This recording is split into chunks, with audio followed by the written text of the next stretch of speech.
It's time for MacBreak Weekly. Andy and Renee and Alex are all here, and we're all excited because there's an Apple event coming up in a week. We'll talk about what to expect, what not to expect. Also, a look at Apple's future in displays and self-driving vehicles. It's all coming up next on MacBreak Weekly. Netcasts you love. From people you trust. This is Twit. Bandwidth for MacBreak Weekly is provided by CacheFly at CACHEFLY.com. This is MacBreak Weekly, episode 602, recorded Tuesday, March 20th, 2018. I'm the Cobb Baron. MacBreak Weekly is brought to you by Wink, the best way to discover new wines you'll love. Go to trywink.com/MacBreak and get $20 off your first shipment. And by WordPress. Reach more customers when you build your business website at WordPress.com. Plans start at just $20 a month. Get 15% off any new plan at WordPress.com/MacBreak. And by Lighthouse. With 3D and AI, Lighthouse is the only camera that gets your busy life at home. Get 15% off a Lighthouse camera with promo code TWIT at light.house. It's time for MacBreak Weekly, the show where we talk about the latest Apple news. Joining me right now from Montreal, where the snow falls from the sky year-round, it's Renee Richey at imore.com. Hello, Renee. I mean, Sorry. It's the first day of spring, so it's got to be covered in snow and sub-freezing temperatures, right, Leo? Otherwise, it wouldn't be Canada. Happy does now in the United States we say March comes in like a lion and goes out like a lamb, but does that apply to Canada? I think so. Isn't it like April showers bring late flowers? It's like a whole. You have to go from month to month, and if you break the chain, everything like the time and space just ends. Yeah. Anyway, it's great to see you, Renee, and everybody's raving about your Vector. I haven't heard it yet. The Vector podcast on Apple Education Initiatives. We'll talk about that in just a second. Oh, thank you. Looking forward to it. Also from Chicago and the Chicago Sun-Times, but he's not in Chicago. He's Andy Anako, and he's somewhere else. And we're expecting another nor'easter tomorrow. He's there. He is, the nor'easter. Sorry, Andy. In the nor'easter, in Washington D.C., where the snow is about to come. Alex Lindsay, it's coming from the nation's capital. It was rain this morning. It'll be ice tonight. Is this a live shot behind you or a still? It's a still. Oh, so it's not a live shot. We won't see the snow start to come down or anything. No, I'm working on it. Can add it in post. Yeah. No. We're in DC. I mean, I'm in I'm not exactly where this picture is, but I'm not very far away from it. And where was it? So Were you with me? We did something on the roof of the CNN studios in DC. And you're sitting on the roof, but you're outside, and the live White House, it's not even a blue screen, is behind you. Yeah, that's gone. That was safe. on the top of that was it. No. It was the company doing it. The rent got too high. So that's at 16th and I, and that is what happened was that they had I think 3 or 4 different tents there, where it oversees the White House. Yeah, you can see the snipers on the roof moving around. It was wild. And they're all paying attention to that. Oh, they're space. watching that space. Like that is, sure. Yeah. Oh yeah. We were and were you with me? Was that with you that I did that? No. We've done stuff in that building in that where we can walk up to that. I'm trying to remember why I was there. I think maybe it was the screensavers, the old screensavers. We did a segment up there or something. Yeah. The interesting thing is that then to make a little extra money, they put a little camera and made it available to news organizations. News organizations didn't come over anymore. They were like, "Well, I got what I need." Yeah, so just put up right down the hallway, there's 3 more insert studios right on the other side of this wall, and right down the hallway they have 3 tiers that are pointed at the White House. Oh, how so funny. that European news folks can jump on in front of the White House anytime they want, and they don't. It's not cold, and it's not in that little area that's right inside of the West Gate, and nice. It was weird to be outside on that building knowing the snipers were looking at you the whole time. Oh, yeah. And your back's turned to them because, and it was a little strange doing that. I was never quite comfortable. Yeah, we joked not to do anything. No sudden movements. No. So, speaking of sudden movements, Apple, with a little Apple foo, announced that they're going to have an event March 27th. We were thinking last week, oh, they can't possibly have an event. It's too late now. Well, turns out nobody was looking at Lane Tech College Prep High School in Chicago. Nobody was thinking, is that booked up? Well, I mean, they built the Steve Jobs Theater, Leo, so obviously they're going to go to Chicago. But it's an education event. Actually, I love the calligraphy in the Apple on let's take a field trip, it says. And so there's some speculation because of that calligraphy that maybe an Apple Pencil will be one of the announcements. Yeah. Wouldn't that be nice? I think so. What would you do to make a better Apple Pencil, though? Well, it's not just the better Apple Pencil, but it's pushing the Apple Pencil across the iPad line. Right now, the Apple Pencil is restricted to the iPads Pro. And one of the analyst forecasts for this year was that Apple could make the Apple Pencil available widely across the line, especially on the education models, which start at a much, much lower price point. You don't have to speculate too much on what Apple's going to be talking about because we know that their new class kit will be revealed, debuted with iOS 11.3. So that's any day now. I'm sure that's topic number one on this thing, right? Yeah, a lot of the problems with iPads in education right now is just simple admin and simple management. So if they simply pitch to the 1 or 3 admins in every school that it'll be so easy to maintain a cart of iPad Pros or iPads from now on, that's going to help them stem the tide against Chromebooks. Do we know what class kit? Go ahead, Alex. They're pretty far behind. I mean, so this is one of the few places where I think Apple is really trying to catch up. They are way behind in education, behind Google. I mean, Google has really made the inroads that are that Apple had hoped to make. They came out strong with the iPad, but the Chromebook really has by far, and it really came down to exactly what Andy was talking about, which is administration turned out to be one of the big things. And having a computer that kids can type on is part of it, but a big piece of it is when the iPads came out, they were just a disaster to administer for thousands of users. Just didn't work at all for the way schools work. Do we think? Go ahead. Just another quick problem is that, another quick advantage of the Chromebook is that most of the schools that are using Chromebooks, the Chromebook is just a wrapper for the Google Education software, and that software that they don't have that they can deploy on a number of different legacy hardware that they have.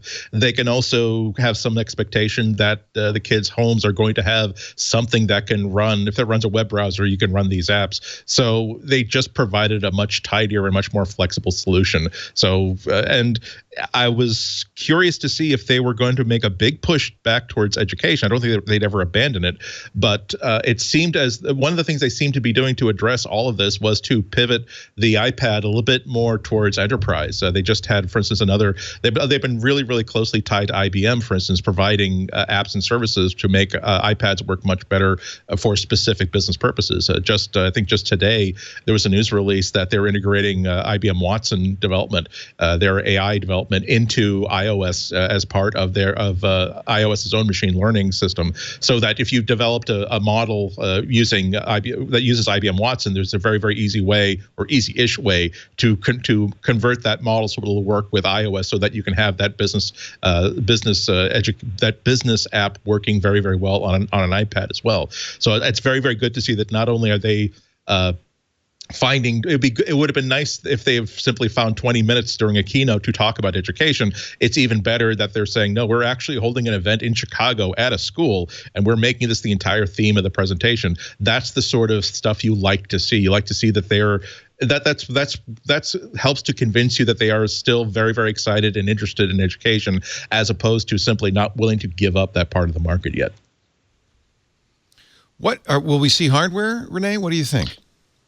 Yeah, I mean, the rumor is that we'll see a new version of the low-cost iPad. Last year's was a bit of an iPad Air 1.5. It didn't have the laminated screen, but it had some of the other features that the iPad Air 2 did. And the rumor is that will get updated, and maybe the price will get pushed down a little bit further, but it's still a total cost of ownership equation for Apple. For example, when you get the Chromebook, you get the screen, you get the keyboard. With the iPad, they have discounted keyboards they do in partnership with Logitech, but that still adds to the total price of the iPad. And if you add an Apple Pencil to it, it adds to the total price of the iPad.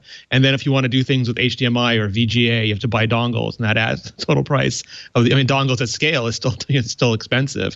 So just the price starts creeping up. And then there's a couple other issues too, like Apple Google's ID management isn't perfect. For example, if you get a school ID with Google, then you leave that school, you lose that ID. And a lot of people have lost accounts that were just connected to those IDs.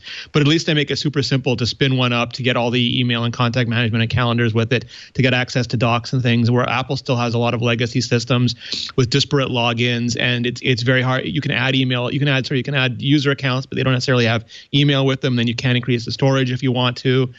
So throughout the entire chain, I think the hardware in some ways will be the easy part for Apple, and the classroom software and things like Swift will be the easy easy part. But the glue that holds it all together, from creating the accounts to having iWork really work as something that can be, Google Docs-ish or Microsoft Office-ish, because Google goes out of their way, it seems sometimes, not to make Docs a great experience on the iPad, and then just having everything else that the students can count on. I mean, I think Google is pretty good at protecting the privacy of kids, but it's also indoctrinating all these kids into using Google services, which means that once they leave school, they'll be handing over vast amounts of data. So to me, it's critical to have competition in this area and to have options. But I think until Apple decides to treat education like an end-to-end product, a completely differentiated and very good experience, it's going to be a bit of a piecemeal thing. It is kind of now. They've got a classroom app that's a couple of years old, but really seems more about managing multiple iPads in a classroom. They have iTunes U, but it's not really connected. And then they have the new Swift Playgrounds, but it's not really connected to anything. Swift Playgrounds seems to me the best thing they've got, really, for school. Yeah. Well, they can make a compelling argument that in the midst of Google Docs has a huge advantage, but Google's not really addressing code as a primary language, which is something that's very near and dear to Tim Cook's heart. And if they could provide a product that essentially worked with iWork and iLife, also a lot of companies don't have an iLife equivalent that just gave you a more well-rounded that's the problem. Than just a Docs platform. School's not going to buy a bunch of iPads just for the coding class. Yes. Yeah. It needs to be a full solution. Or GarageBand or any. Yeah, right. Exactly. Well, that's the unique problem that Apple has in education. Their business, until they pivot completely to becoming a services company, their business has always been sell really well-made, almost luxury-level, high markup hardware, and make that hardware compelling through the software that they build for it. The software is sort of the way that they sell the hardware. And education, that really doesn't work, because you can't count on somebody saying, you can't count on a school district saying appreciating the lamination of the screen on a solution that costs $300 more than a much cheaper thing made by HP or Dell that will do everything that they need to do. So it's where a company like Google or anybody else who's selling a solution of software that will run on a Raspberry Pi, for God's sake, that has the edge up here. So Apple definitely faces a lot of challenges here.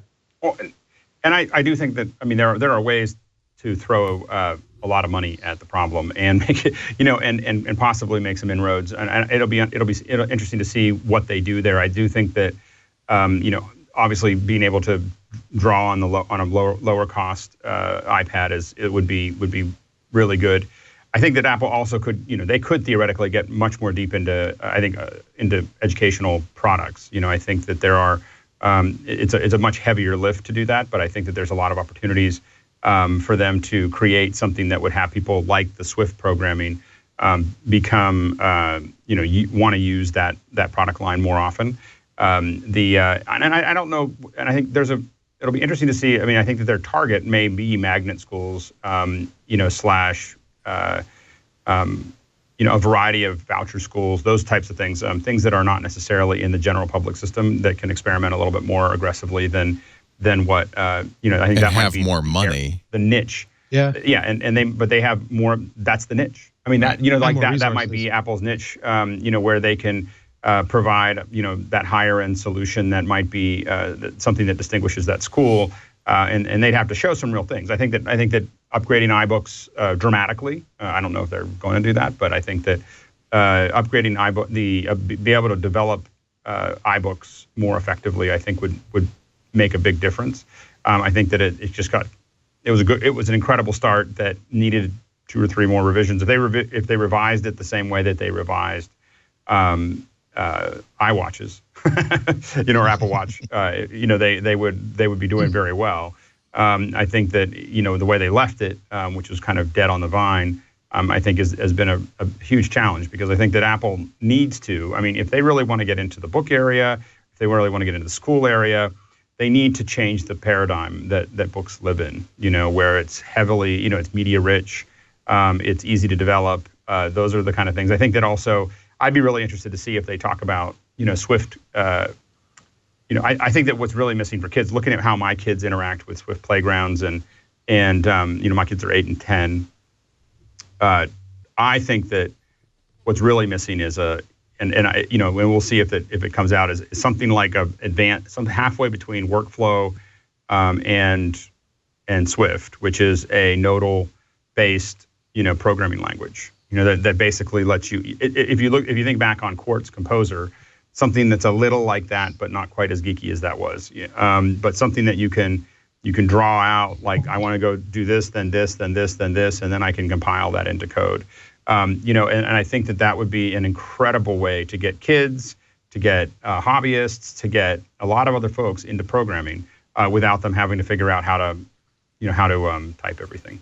And then they would get into the actual programming, because that will not do everything that you want to do. But I think that visual version could be very powerful. It'd be really interesting to see if they take that on either here or WWDC or somewhere in the future.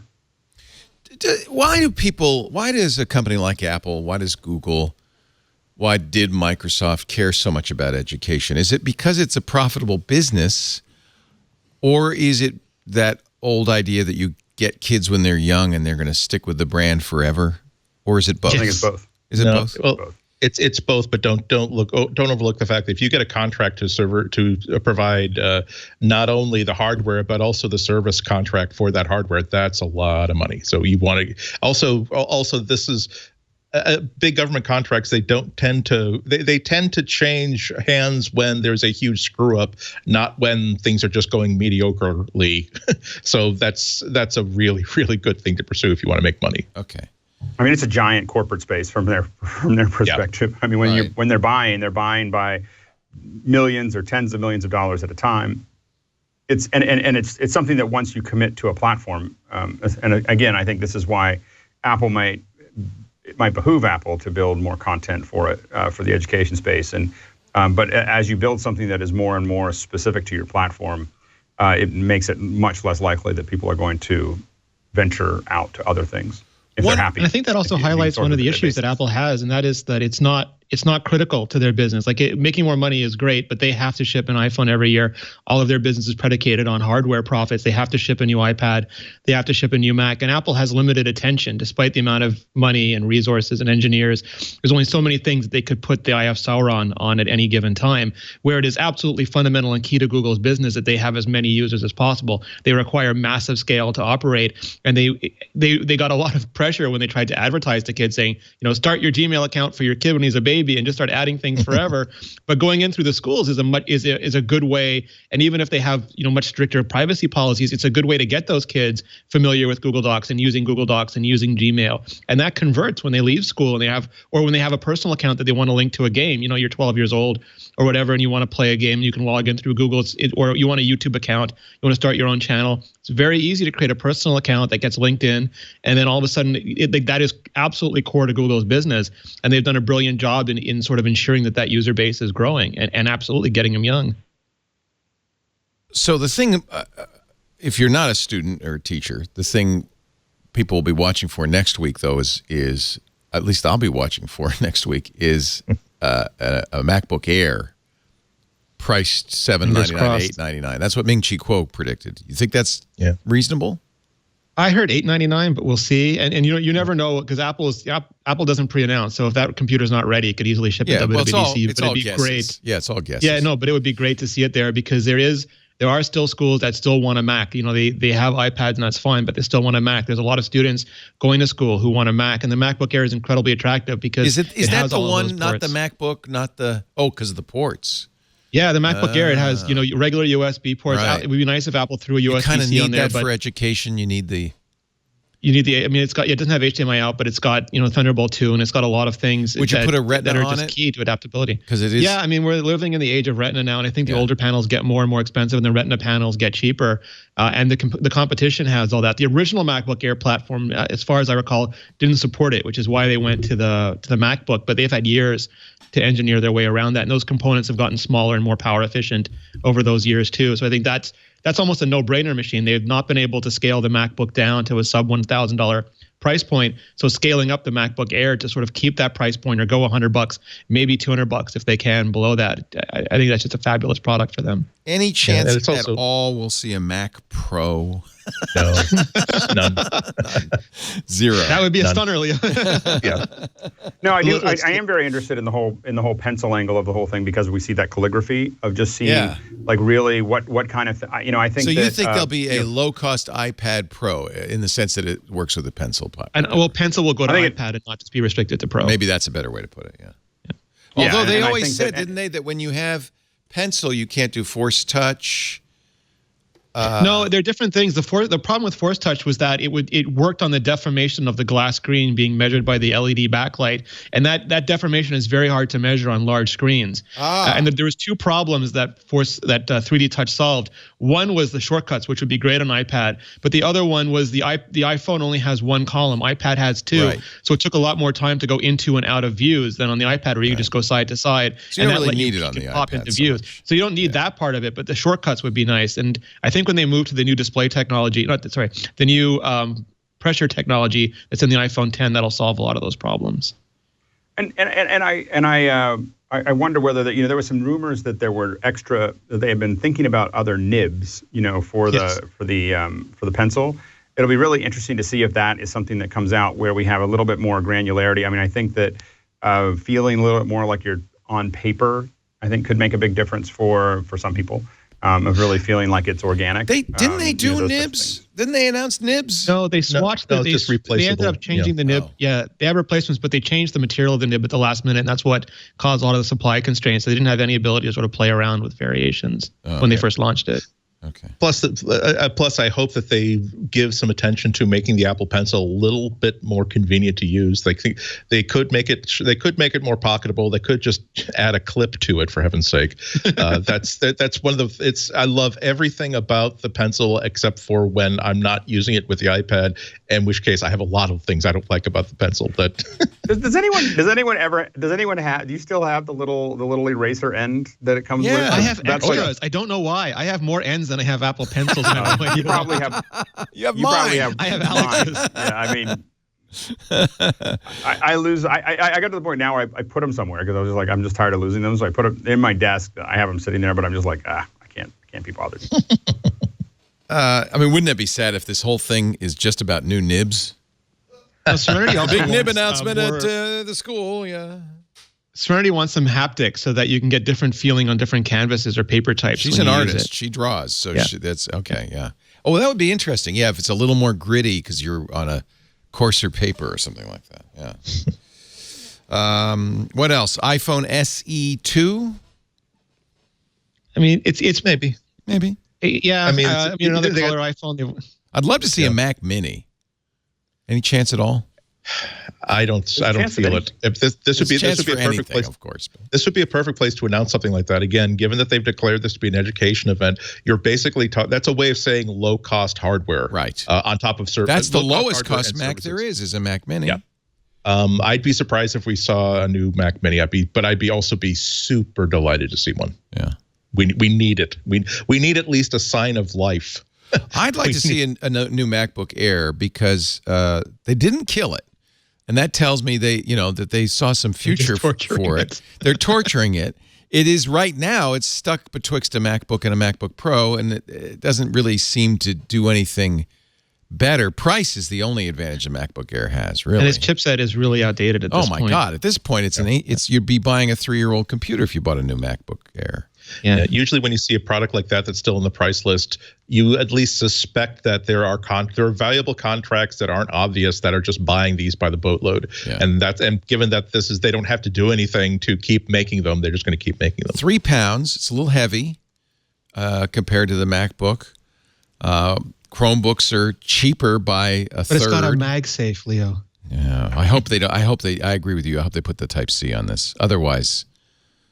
So have one of each. Have one side be the Type-C, one side be the Type-A. I mean, well, and I wonder. I mean, if it is really just for school, maybe they're going to assume schools have a lot of MagSafe. I don't know what they're going to do. Well, remember they kept the optical drive version of the MacBook Pro around for a long time because students were ordering it. Right. So, yeah, and that was the cheap Well, the MacBook, the plastic MacBook was the cheap one. That was the. Well, and then there was there was a really old MacBook Pro that still had an optical drive that you had to scroll all the way to the bottom of the page. They still sell the 15-inch 2015 MacBook, my favorite MacBook Pro.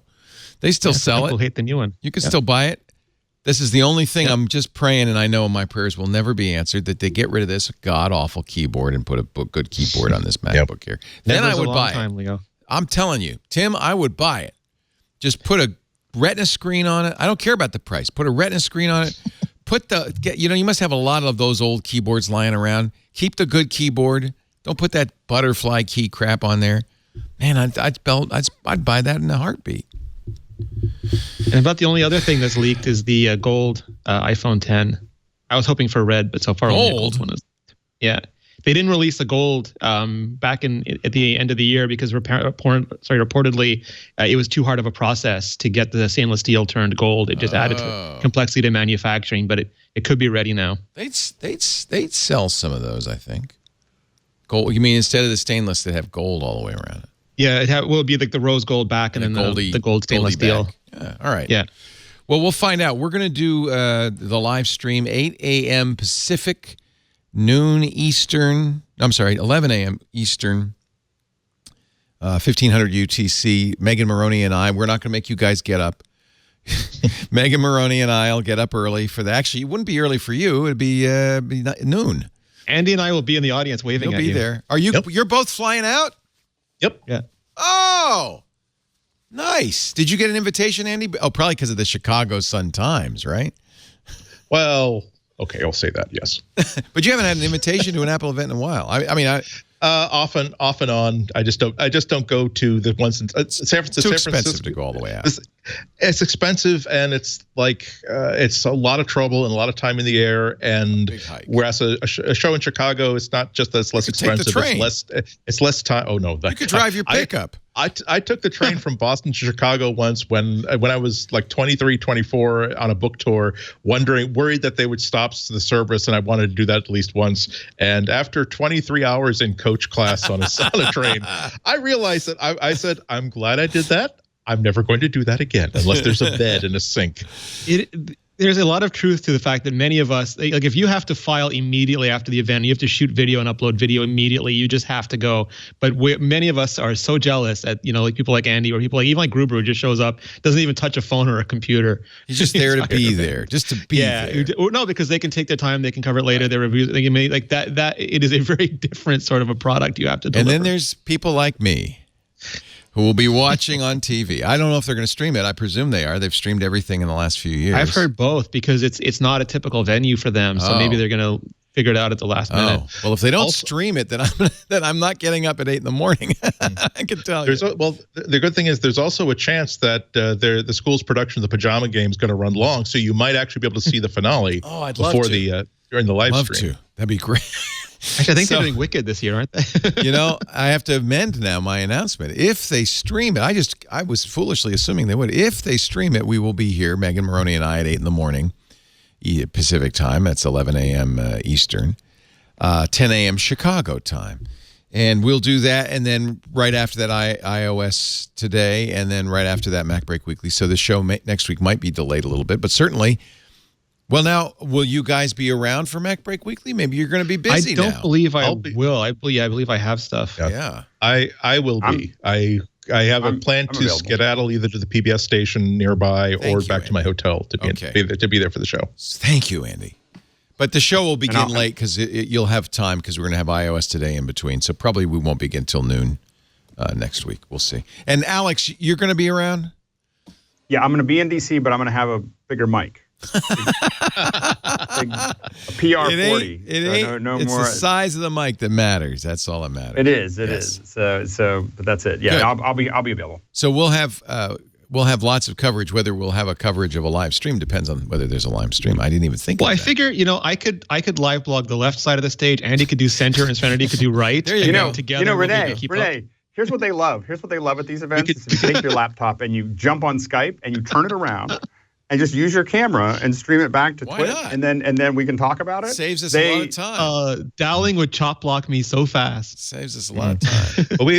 But Serenity and Rene have a plan. We're going to do computational coverage where we're going to be, by adjusting where our coverage is based on the room, you will feel as though you are getting the entire situation there, no matter where you're listening from. I am actually very much looking forward to this. I hope there are some new hardware announcements, and it's not just new nibs. But it would be kind of funny. I'm just real nibs for education. One of the reasons why I didn't even think about not accepting that invitation was, again, the idea of having an entire themed presentation on one topic, particularly on a topic where I was not worried that Apple had given up on education. I'd known that Apple was figuring out what they need to do in response to some really, really terrific competition out there, and so I'm really, really keen to see what they do. Actually, Microsoft last year had an education event. It was weird because it was announcing the creators update to Windows, but they had kids on stage. They were doing 3D modeling and stuff. It is a big business for Microsoft, and I know their lunch has also been eaten by Google and Chromebooks. So. And Joe Belfiore looks so young. I know. He could pass he could like easily pass for it. So we'll look forward to that. That's a week from today, March 27th, and I'll let you know if we'll probably be here anyway. As you know, we get here very early preparing for iOS today. So not. You have hats to choose. Not. I have wine to drink. My wine is here. I am a Wink fan, and I encourage you all to try Winc, W-I-N-C. I'll tell you who this is. Well, it's for a number of different kinds of people. If you like wine, I think most of us like wine, but you would like to try other wines, you always get the same bottle because that's what you know and you like, or maybe you go to people's houses. It's always nice to bring a bottle of wine, and you'd like to bring something good, something they don't know, something different. I think you really like Winc. The idea of Winc is 4 bottles a month, which is great. Actually, you don't have to go with the 4 bottles a month plan, but there are all sorts of things you can do. I love, though, coming home to my box. This is how it comes, very nicely delivered. And now what you're going to do, and we'll go through this in a second, is you go to WINC, trywinc.com is the website, TRYWINC.com, and you go through the palate taste test where you tell them what you like. And then you pick the wines, and you can have 4 bottles of white, 4 bottles of red, or mix and match. It's up to you. Oh, boy, I'm excited. Oh, boy. This is good. The field theory, I really like the field theory. There's a red. This is the field theory Albarino. I can't wait to try that. 2016 Albarino. Winc makes all their own wine. This is another thing. They are a winemaker. They are not a wine reseller. They're not taking old wine that somebody couldn't sell and rebottling it. They do have beautiful labels. They get artists to do the beautiful labels. This is called Diviner. It's a Cabernet Sauvignon. We got all new wines in here. Somebody must have consumed the other wines. Dime. This is a Santa Barbara County blend. So you answer questions like, how do you like your coffee? Here's Peppers. How adventurous are you when it comes to food and drink? I'll try anything. It's going to be sunny sometime, guys. I promise. And then you'll want the summer water. This rosé is chilled perfect for a hot summer day. Winc works directly with the top winemakers and growers from around the world to make all of their own wine. Each month there are new wines, delicious wines. They also partner with local artists to make those labels. Shipping is covered. And if you don't like a bottle they send you, for whatever reason, you just go, yeah, I thought it was going to be good. I don't like it. They'll replace it with a bottle you love, no questions asked. No, you don't have to ship the other bottle back. Sit back, relax, celebrate, learn about wines, learn new wines. They have the best winemaker. And I have never had a more consistently delicious experience. WINC. Fill out Winc's palate profile quiz, and then choose some wines, and they will curate them to your taste. Something you can, 4 bottles is perfect. So a couple of Saturday nights, bring a bottle to a party, and then you got one for celebrating. Why settle for the same old bottle of wine when you could try something new and delicious that you will love? By the way, you can buy we actually go and buy cases of the Field Theory, the Red Field Theory. I love it so much. Discover great wine today. Go to TryWinc, TRYWINC, TryWinc.com/MacBreak, and we're going to give you $20 off your first shipment. $20 off, TryWinc.com/MacBreak. Just try it. You might discover something really delicious. Actually, I really like having a good... maybe once a week I'll have one glass. I don't drink a lot of wine, but when you drink one glass a week, you want it to be a really good glass of wine.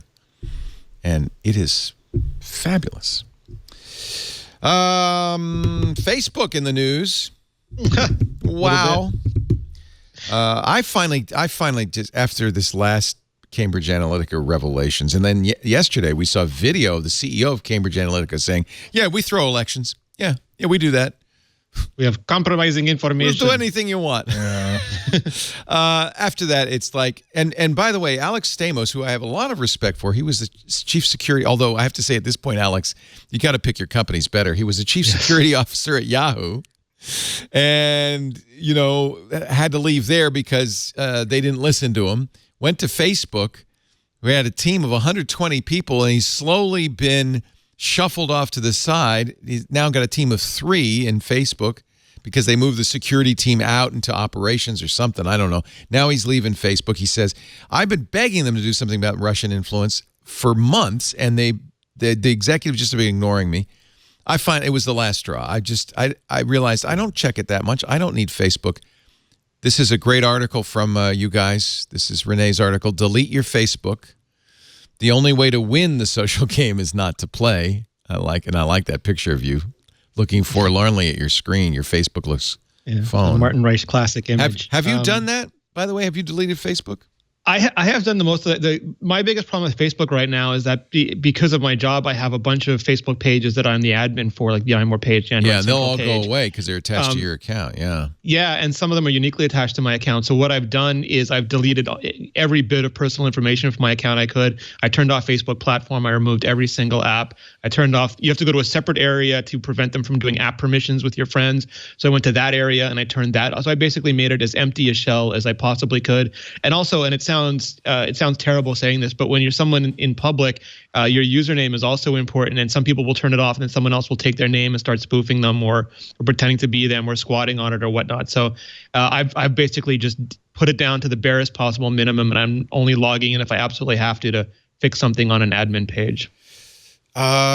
If you want to delete it entirely, if you're not in Renee's situation, I kept my Facebook account for a long time with the rationalization, and I have to cover it. But now I don't even feel like I have to cover it anymore. Facebook.com/help/delete_account. Ironically, you won't find that page in your settings. Yep. I think this page exists probably because of GDPR more than anything else. It isn't instantaneous. It takes a few days. They also say if you ever accidentally log back into Facebook, we'll turn it back on. Yeah, there's a 14-day counter, and if you do anything, it resets. So I have deleted all my Facebook login cookies. I've deleted all my Facebook bookmarks. I'm trying. There are going to be some pain points because a lot of times we use Facebook to log into other apps. Right? You're going to have to redo that somehow. I guess I'll lose some accounts that I have through my Facebook account, but I feel like this is a bridge too far. I guess for me, a long time ago. In fact, I think the thought process for me changed when remember Path. Yeah, Path I loved came out, Path. You could have your 50 friends, and we were friends. I loved Path. We were friends on Path. I wish there was something like Path. Well, but the problem is that I stopped posting to Path pretty quickly. I started playing with it, and it was really cool. And I started, it would be like my kids at Christmas and all the things I don't usually post on, on other things because it was like, it's only 50 people and I know everybody. And then I just really came to the conclusion that I should not be posting anything on the internet that I do not want to be public. Right. Like I just shouldn't be thinking that way. And so as a result, like after Path came out years ago, I don't know when that was, 2009, 2008, I ceased to post. I don't do anything that's only to friends. I don't do anything that's private. Like if I'm going to post something, I post it publicly. I think of that as a public place, like everything that I'm posting. And I think that's a safe way to approach the internet. You're probably smart because Path got purchased by a Korean company called Daum Kakao, and of course, when somebody purchases all of that, they get all that information, and they aren't necessarily bound by Path's privacy agreements. Yeah. So you were probably smart. It's not just the purchasing stuff. Like sometimes they'll change CEOs, they'll change the people who run the company, they'll change their policies. We've seen with Facebook, Mark Zuckerberg famously announced that we're no longer forcing app developers to delete your information after 24 hours, and they all applauded. And then later they had to come back and say, oh, but we want you to make sure you ask them before you get permission to use their friend stuff. All of that stuff vacillates back and forth. And then you also have to worry about government, because government can go in and get a lot of information from these companies too. So even if you trust a company, you can't possibly trust future leadership. You can't trust every employee who legitimately or illegitimately accesses your data within that company. We saw like people in Uber monitoring car travels. We've got concrete examples of all of these things happening. So I think it's safe to assume exactly what Alex said. If anything, this really underscores the need for a new addition to the Bill of Rights, which is the idea that personal information belongs to the person that personally belongs to. That the only thing that I can do is that a company can do is they can license it from me, and the user has the ability to revoke that license. This is such a huge mess that's the only way that we're going to attempt to solve this problem, because just as you say, all that has to happen is that they have you click through a brand new terms of service, which suddenly tells you, oh, remember how we said that we will only sell anonymized personal information? Well, now we're selling actual personal information, and they bury that on page 23. And what if you do say, you know what, I'm sick and tired of Facebook, I'm deleting my account and everything, and I'm deleting all my cookies, I'm going to have nothing to do with Facebook. Well, guess what? People are taking pictures of you with parties, and they already know what your face looks like. So even though you're not a member of Facebook, they know that you, Renee Richey, or me, Andy Ihnatko, were together at this place at this time. So that's why I'm saying we need something on the level of a constitutional amendment, saying that this is part of the rights of being an American. In the EU, they have certain. In England, for instance, there is a government commission that is tasked to do nothing but to protect the privacy of citizens online. And Google has run afoul of this organization. Facebook has run afoul of this organization. We have no advocacy for personal individual citizens' rights online, and we need something even a hammer as big as a constitutional amendment, saying that you don't get to argue balls and strikes on this. You don't get to do anything that's cute, and it doesn't matter if your business model changes or if your company changes hands. You do not own this personal information. And if I decide to rescind that license that I've given to you by agreeing to this user agreement, then you have no ability to use it legally. Well, and I think that part of this has been kind of a slow boiling of a frog, because there was, the amount of information that we can talk about Facebook, having whatever information about where we went and all those other things that are there. I can't tell you, we're planning an advertising campaign, and it is kind of, when you go through the back end of the Facebook ads, it's kind of stunning. You don't get to see anybody. I can't find anything that's personal to anyone, but the amount of information, like when you go, okay, well, I want people in this area, and I want them to be interested in these things, and I want them to lean this way politically, and I want them to, it's amazing, and but the thing is that kind of information, it's exposed right here because of Facebook, but let's just be clear that there's a lot of information being gathered all the time. I was talking to someone at Safeway one time about, how I didn't want to use their little Safeway card because I don't want them tracking me. And they were like, oh, they just track, do you use your credit card? Have you used your credit card ever?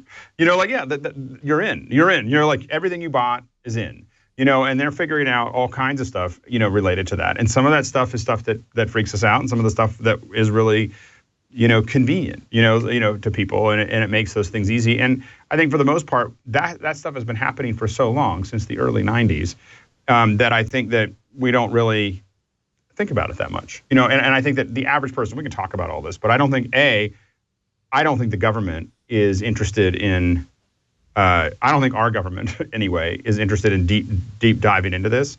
There's a lot of information that they're getting as well. So if you look at the partnerships with the government organizations with something like Planeteer, there's a lot of data that they're gathering that they would consider, terrorism related, so on and so forth, that this is all really useful for. And so I don't think that there's an interest internally for them to do that. I don't think there's enough Americans that really understand it or care, in this process as well. So I don't know if that's, I just don't know if anything's really going to happen that dramatically. And again, I guess I've slowly gathered that I just shouldn't be online doing anything that I'm worried about, because I just feel like it's all being tracked. I just shouldn't do that. Just do anything that if I'm not willing to have someone take a picture of it and post it to people or keep track of it and use it against me later, then I should just put my phone away. And not think that I should be connected, because I think that's the future that we all need to get ready for. We can talk about wanting to be private, but we're not going to be. I think we need to take a little bit of a reality check here. It is not going to happen. We are not going to have a private life. That is impossible. And we can talk about what we wish would happen, but that is what we're wishing, and it's not going to happen. It's not going to happen in Europe. It doesn't happen in China, and they spend a lot of money on it. So the thing is the idea that it can be controlled or put out there. It's a pipe dream. Yeah. Unfortunately, it really being online, using anything that with a connection to anything else, it really is a lot like driving, in that there are things you can do to make yourself safer. There are things everybody should do to understand what the risks are and how to mitigate them. Check your blind spots, signal, look before you change lanes, all this sort of stuff. But one of the other sadly important lessons we're going to have to learn is that, accept, is that you cannot be out on the highway without running a risk that you're going to get into an accident or someone's going to kill you with their car. And unfortunately, stuff like we're running into with Facebook and these other marketing companies is that, again, do you want to not drive a car, or do you want to simply acknowledge that these risks exist and try to mitigate them as much as you possibly can? And there's also the other issue, which is that for a lot of people, there's no alternatives. Like in some areas, Facebook is just synonymous with the internet. And because companies like Google and Facebook, their entire business is subsidized by data harvesting, they can offer these services for free, which means that it's very hard for any other company that doesn't have massive amounts of income like Apple or a Samsung or someone who makes large amounts of consumer goods to offer anything remotely like a competitive service. It just sucks all the air out of the room. We saw that with like Google Reader, for instance, where all the other RSS readers basically went away and then Google canceled it and we have nothing. You destroy your Facebook account. How do you share your photos? How do you share events? How do you coordinate? How do you message? There are alternatives, but none of them are easy. Some of them are not inexpensive. Some of them require there's a lot of network effect to move your family onto them or to move your friends onto them.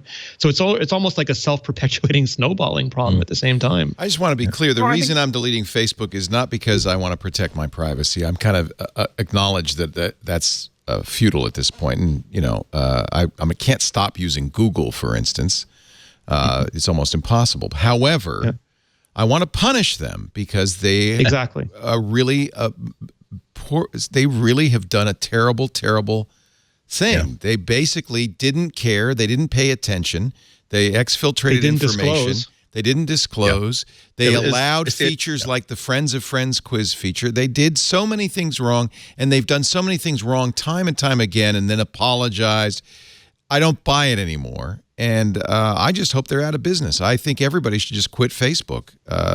We don't need Facebook. Facebook is a lot more vulnerable than you think. It's already happened with us. A whole bunch of the demographic has left Facebook for something more interesting and more Snapchat-ish. That's why there's the reputation of Facebook as the place where your mom and your grandmother hang out, not where the kids hang out. And really, all that has to happen is if 20 to 50 people that I know were to switch from Facebook to something else, that would allow me to drop Facebook like a hot potato. Yeah. But by the way, though, what else is there? There isn't anything else.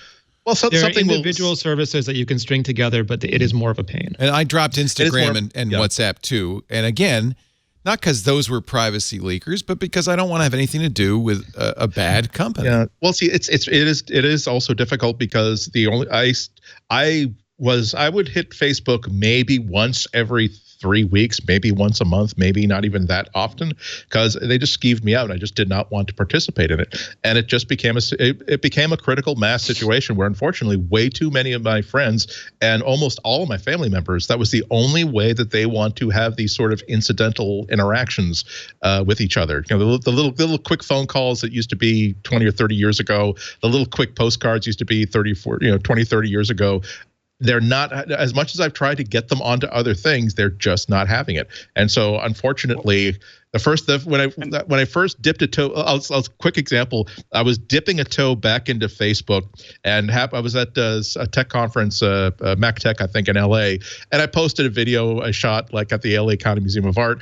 And of course, immediately, almost like the same afternoon, I got an email, a message on Facebook from a cousin of mine who, because he follows me on Facebook, saw that I was in LA. He's in LA. We haven't seen each other in like 5 or 6 or 7 years, and we wound up going to dinner that night. And it's like, damn it. See, this is what gets people using Facebook, because unfortunately it's for people. It's a slippery, easy way for people to keep connected to each other, even though it's the most awful way of doing so, other than like Craigslist hookups at a truck rest stop. By the way, your iPhone won't be that secure going forward, it looks like, either. There's a new company called GrayKey. Have you guys been paying attention to this? We've talked a long time about Celebrite. And Celebrite, of course, required law enforcement to send the phone to them. They would send it back with a hard drive full of the data on the phone. This new company, GrayKey, made by a company called Grayshift out of Atlanta, it's only a few years old, claims that they can unlock any kind of iPhone, even an iPhone 10. And furthermore, law enforcement can buy the device and keep it at their place. It's a gray box. Yeah, 2 models. 2 models, just right for you.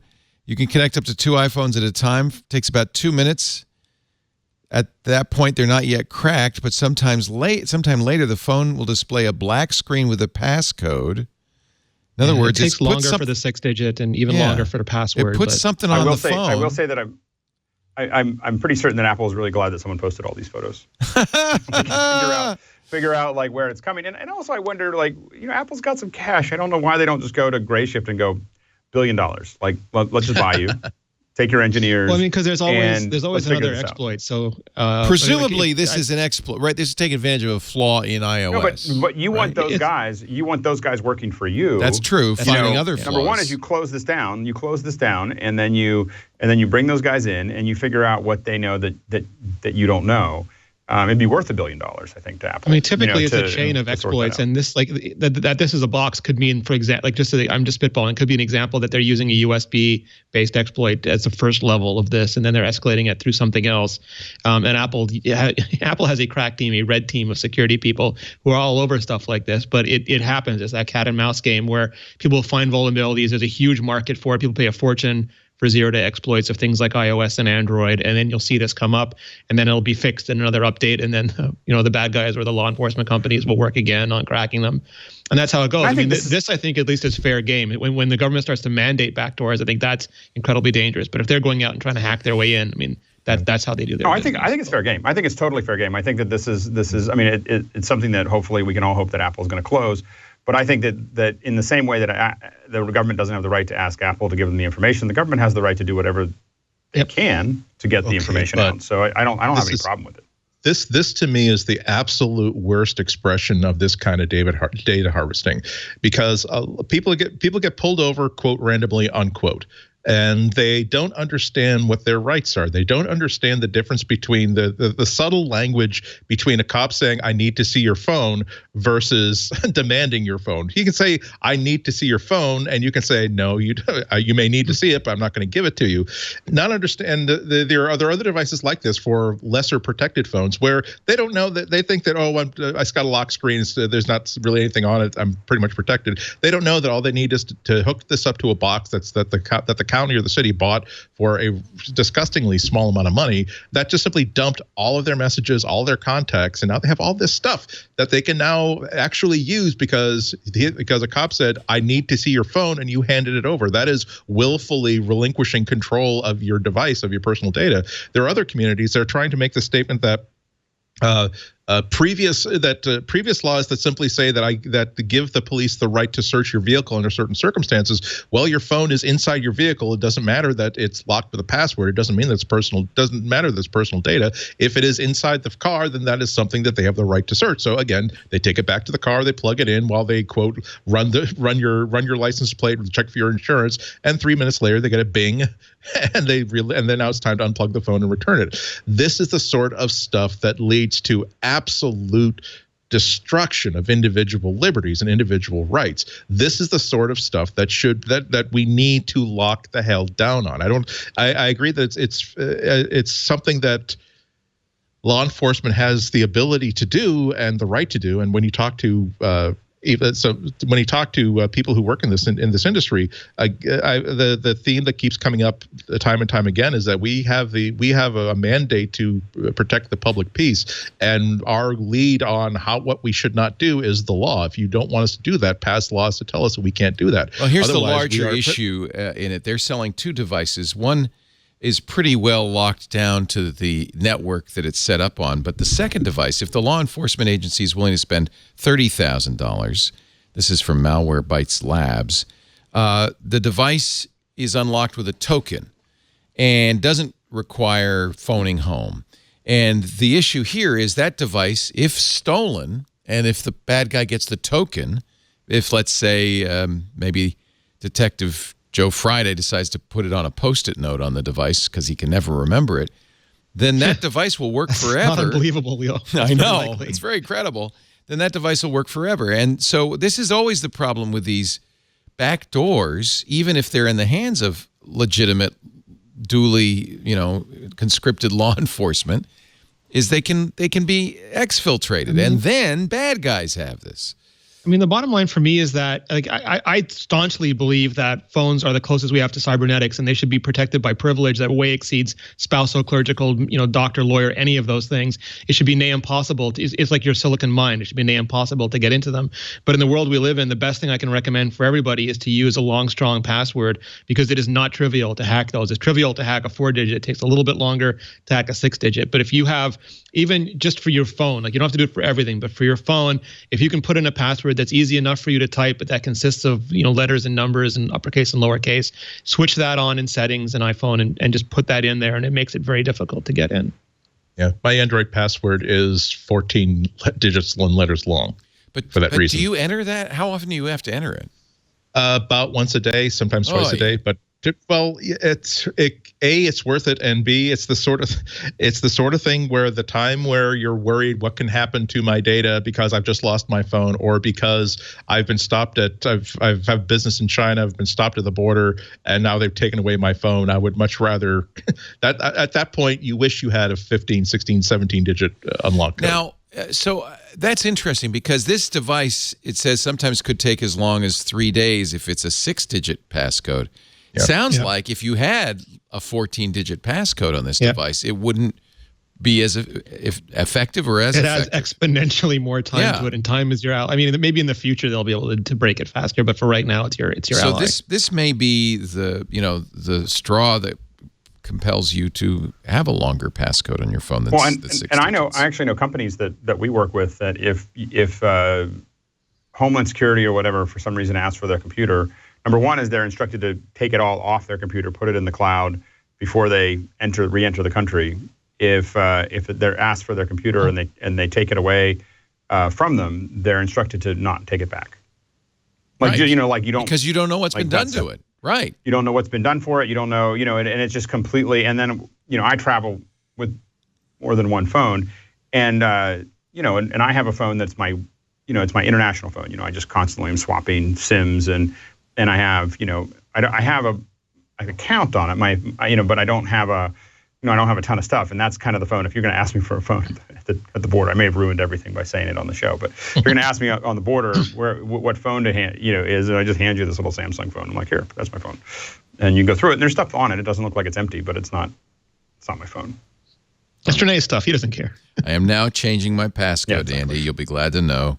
To a 14-digit. I'm going to really regret this. This is the middle of. We can ask Steve Gibson what an easy to enter passcode is. It's still secure. Andy is really smart. Andy is my hero. This is all Andy's fault.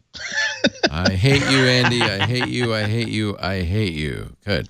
Well, I will say that for some reason the Touch ID on my iPad Pro has stopped working, and so now I'm sort of regretting the super long password I've got on that one, because every time I unlock it now, for some reason, I have to type in. I'm taking it to the Apple Store next week to check it out. You were so clever, Andy. You took off your fingerprints and nobody could find you. But then, the iPad.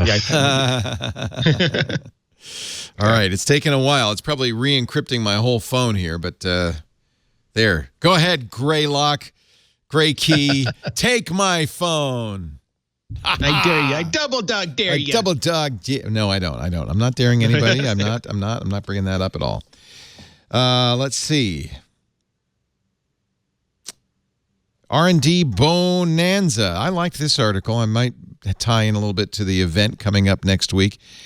Apple's R&D expenditure has grown astronomically. In fact, last year, Apple spent more on R&D than they'd spent in the 2 decades before, including the years they launched the iPod, the iPhone, and the iPad.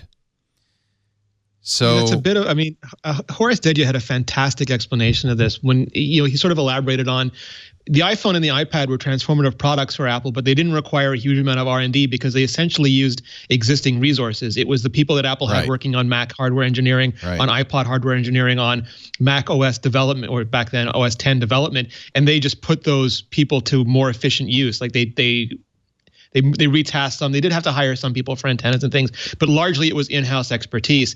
And now that Apple has sort of expanded those product lines, it has to add external expertise. It has to do things like adding the audio engineers who made the AirPods and who made the HomePod. It's doing things like augmented reality glasses and autonomous vehicles. And it's got to pay Jennifer Aniston who knows how many millions of dollars for a TV show. And none of that is drawn from existing budget staff or resources. And that's when R&D starts to get expensive. So the content number, is that part of the R&D number, the $1 billion in content? I doubt it. I mean, I've seen people say that that Apple is spending more on the content than they ever spent on any of their devices, but I don't know if that's that. But it might be on the delivery network. According to this is Neil Seibart's Above Avalon, which I love this blog. According to Neil, he says Apple's effort to launch a video streaming service from scratch is likely being classified as R&D.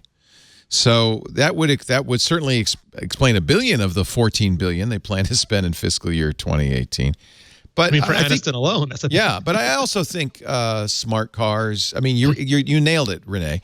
But that's why this number is interesting. It's Apple spending a lot of money on new categories, probably in all likelihood, right? It's new categories, and also really further developing the current categories. I mean, the challenge that Apple has is they're not trying to figure out how to make widgets cheaper. They're trying to make them significantly better than everyone around them. Right. And so the real, the real difficulty there is that, I think that the number that they had on 60 Minutes a couple of years ago was 200 engineers working on the iPhone. But just on the phone, on the camera. On the camera, iPhone. yeah. So just the camera is 200 people that are just trying to get the most out of that little square that they get. And so it's just an enormous amount of, to get things like Touch ID or Face ID or all of those things is just, and it gets bigger and bigger because staying in front of Samsung is going to get more and more expensive. Staying in front of Google is going to be more expensive. And so I think that's going to be, I think we're just going to keep on seeing that number growing for quite some time. And they do have to develop a new product line at some point, or a couple. The watch has been very successful, I think, from, I think a lot of people didn't think it would be, but through heavy R&D, and I think Apple's gotten, with most of their products, is starting to get into this groove of every year you're going to get a new one. So we're going to see a new watch every year. We're going to see a new iPad maybe every year. Maybe we'll see a Mac Mini every year. You can pray. You can hope. you had me up until there, Alex. Yeah, exactly. Here's one thing there, according to Mark Gurman, they're spending it on. At CES this year, Samsung showed something they call micro LED, which is actually a really interesting new screen technology. Samsung was able to show a very large, I can't remember what it was, but 100-some-inch screen. 120-inch because they couldn't get the pixels any smaller. Well, and they had to show that because in order to get a 4K screen with those pixels, they had to be 120 inches. But presumably with research, those pixels will be lower and lower. They're really direct view LEDs, red, green, and blue, for each pixel. So and these they're micro all individually backlit, because OLED does that, but OLED has so many compromises. Like, people joke about Apple just using a Samsung screen, meaning that Samsung has very mature OLED technology, but it is an incredible pain to get OLED to look good. And Apple had to do years of work to make the iPhone 10 display look the way they wanted it to work. And OLED has some advantages, but there's problems with brightness, there's problems with the blue subpixel. There's just all these things you have to work around. And micro LED promises to have many of the advantages of OLED, but not any of those compromises, which would be huge for display technology. Plus, you can with micro OLED, you can have pretty much arbitrary screen shapes, and you can also you could also conceivably do things like buy a 55-inch TV that's based on that's a micro LED panel, and then when you decide you want the full wall size screen, you can just simply buy additional panels and just mount them together in a new frame, and they will all behave as one single thing because each one is an individually addressable element. And the controller is what tells the controlling device what shape and size the screen is. So really exciting stuff. But yeah, when you have to demonstrate a huge TV because that's the only way to get a 4K display, you're not.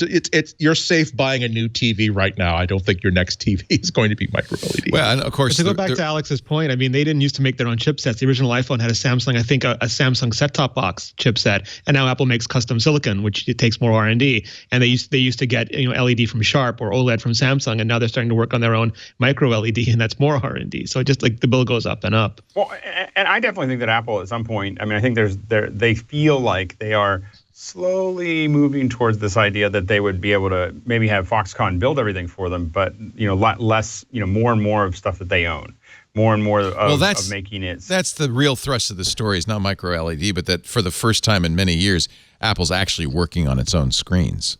There's Mark. There's Mark himself. According to Mark, these micro OLED screens micro LED screens were so hard to make, the company almost killed the project a year or so ago. Engineers have since been making progress, and the technology is now at an advanced stage, although consumers will probably have to wait a few years before seeing the results.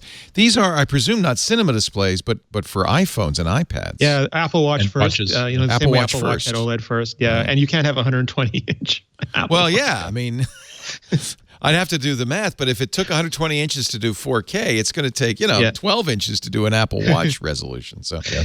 That's like a Wonder Woman shield at that point. By the way, this killed shares of Universal Display Corporation, which makes OLEDs.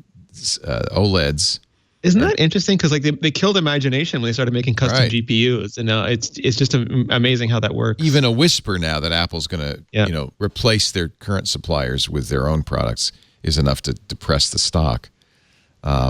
But it's clearly that was always Steve Jobs' goal. Tim Cook's following right along. They want to make it all, make the chips. They want to control the technologies that are essential to the products that they're making, so they can offer their differentiated. It's like what does Horace call it? The Tim Cook mandate. Right. The Tim Cook. Also, micro LED is nobody else is doing it except Samsung. And Ray Sonera from DisplayMate said, this is a golden opportunity for Apple. Everybody can buy an OLED or LCD screen these days, but if Apple could own micro LED, that would be a very clear differentiator.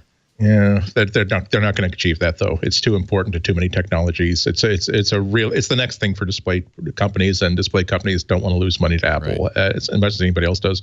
But I hope that Apple. I'm sure they do, but I really hope that Apple understands that it's okay if you let someone else make your key switches. It's okay if you let someone else manufacture certain components that they are very, very, very, very, very good and experienced at developing, because there are so many instances in which integration on this level has benefited, particularly the iPad, particularly the iPhone, to the nth degree. But there's also it's also such thing as at some point an off-the-shelf component that is completely reliable, completely useful, that people already understand how to build at quantity and to support, is going to cost way less than the equivalent Apple thing. And Apple is going to, I think, sometime in the next 5 years, really start butting its head against the problem of we are selling things that cost 20%, 30%, 40% than in many cases an equivalent piece of hardware, and we're not showing the user any front-facing benefit outside of an Apple logo. And they can't just simply whip out the checkbook for the very, very best or the very, very most interesting or innovative or in-house solution, but when they could simply buy something out of the DigiKey catalog for 1/1,000,000th of a cent. Gurman says I it's a think secret initiative codenamed T159. They have a 62,000 square foot manufacturing facility in Santa Clara.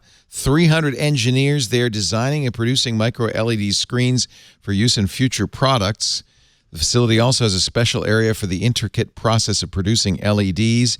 Another facility nearby houses technology that handles so-called LED transfers. That's the process of placing the individual pixels onto the micro LED screen. Apple sounds like they're all in. Some of this they got the IP for when they bought the company LuxView in 2014. I think some of this, though, to address Andy's point, I think some of this is so that they feel like they're hitting a lot of constraints now. Like, for example, they just can't get enough OLED and they can't get it from multiple suppliers. So they're at the mercy of Samsung, where if they develop this technology, they typically don't manufacture their own stuff. But when they design silicon, they'll get Taiwan Semiconductor or Samsung or someone to make it. And they have the option of multi-sourcing it or moving back and forth between manufacturers. And my guess would be that they would multi-source the micro LED so that they have a huge supply, and license it back to those companies. And then they don't have to worry about the constraints for of having Samsung be the sole owner of their NAND RAM, flash RAM, or the sole owner of the OLED technology that they're using. Gurman says that they opened a center in Taiwan a year after buying LuxView in 2015 to see if they could do it in-house. So, I mean, this is not an insignificant effort that sounds like they may want to make these, not merely develop the technology and license them. I don't think they'll build the factories, though. Yeah, I think they will, and I think that one of the things that we've talked about before is that for all of these companies, and Apple probably more than most, the goal is you commoditize anything that you want that is not differentiating you. You want to make that as cheap as possible, and you control everything else. So to get to Andy's point, for the chips that are not distinguishing the phone from something else, you buy that off the shelf. For anything that you are going to promote as different or distinct from Samsung, you want to control that. You don't want them to be able to provide it to Samsung, or Samsung you don't want to keep on paying Samsung to get better at it. You want to be doing all of that stuff yourself and really being able to totally control that, totally understand it. And think about it. If you're trying to own it, create differentiated products in wearables, in phones, having a technology to yourself that apparently there are Apple Watch LED prototypes. The first ones were produced late last year. They're not really working yet. They're connected to a computer.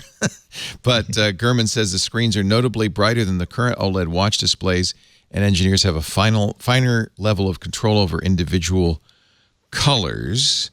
And that's what all early prototypes look like. Just, they have a screen mounted on a piece of wood. With a bunch of wires coming. Executives recently approved continued development for the next 2 years with the aim of shipping micro LED screens and products. He says his sources tell him iPhone is 3 to 5 years off. But I think that this is the kind of thing I can totally see a company doing, saying, look, if we can develop this and own this technology, the iPhone 3 years from now will really be have a huge selling point that no one else can compete with. I'm sure. I mean, I know Sony's working on this. Samsung already has it. I bet you LG is working as fast as they can.